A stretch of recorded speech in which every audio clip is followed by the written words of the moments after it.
The Munich Olympics of 1972 were the first Olympic Games to be held in Germany since the notorious 1936 Berlin Olympics. The 1936 Games had been used by Adolf Hitler to promote Nazism and anti-Semitism.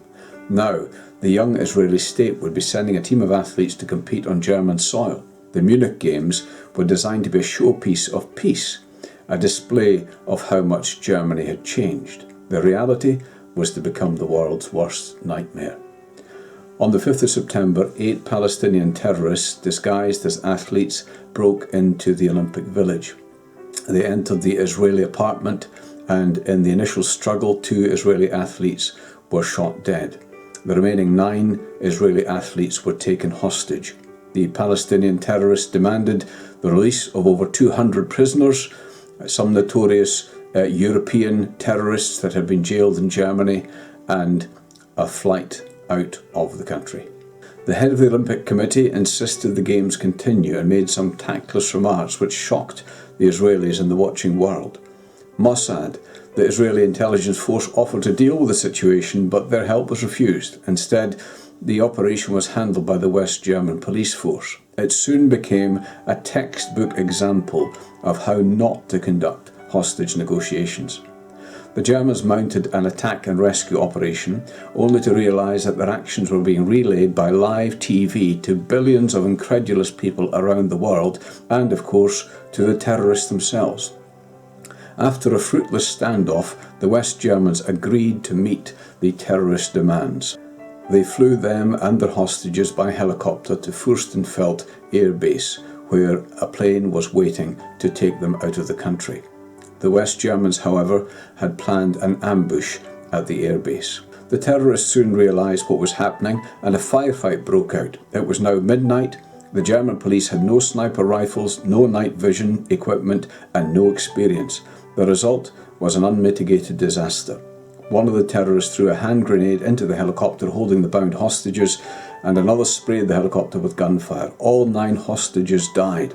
By daybreak, the operation ended with the death of 5 terrorists and the capture of the remaining 3. The world was stunned, not only at the ferocity and the barbarism of the attack, but the symbolism that here the world was watching on live TV Jews again being slain on German soil. The Olympic Games continued, and at a memorial ceremony, pro-Palestinian countries refused to lower their flags to half-mast. To add to the sense of outrage, 3 months later, Black September, the terrorist group, hijacked a Lufthansa airliner, and Germany freed the remaining 3 terrorists. It later transpired that the West German authorities had colluded with Black September in arranging the kidnapping on the basis that no further terrorist attacks would be undertaken on German soil. Israel was outraged.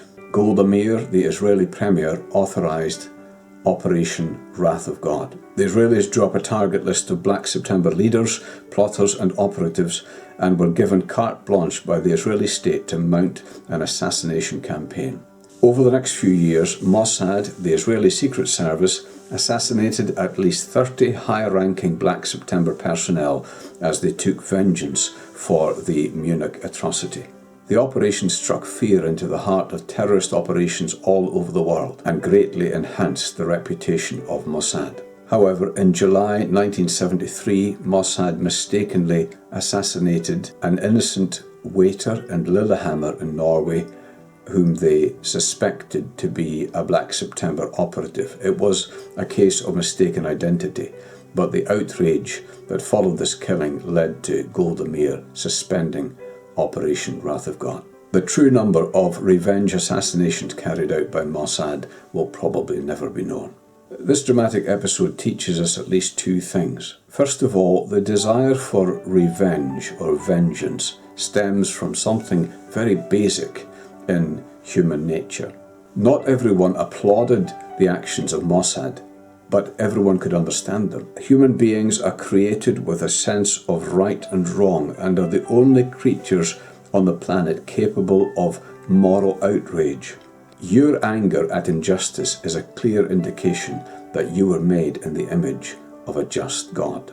Secondly, it tells us that despite our best intentions, man is incapable of meting out appropriate or accurate justice. That's not to say we shouldn't try, but we lack the knowledge, resources and wisdom to implement justice as we really ought to. This reminds us that the Bible says, "Vengeance is mine, saith the Lord, I will repay." There is a day of justice and vengeance coming, when God, having perfect knowledge and perfect wisdom of all the circumstances, will judge the world in righteousness. The real Operation Wrath of God is certainly coming, and it makes it imperative that we turn to Him and accept His offer of mercy and forgiveness while there is time. Thank you for watching.